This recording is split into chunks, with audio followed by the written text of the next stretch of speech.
How to bookmark a page on Brave browser. Hey there! Need to save your favorite websites for later on Brave browser? Let's walk through how to bookmark a page quickly. Let's dive in. Launch Brave browser on your computer. Using the address bar, navigate to the web page you want to bookmark. Once the page is loaded, you're ready to bookmark it. Look for the star icon in the address bar. Click on it to add the current page to your bookmarks.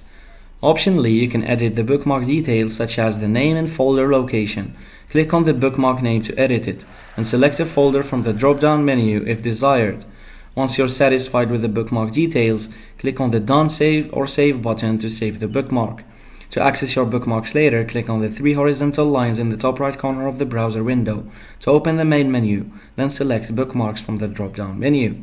Bookmarking pages on Brave browser is a breeze, allowing you to save your favorite websites and access them with just a few clicks.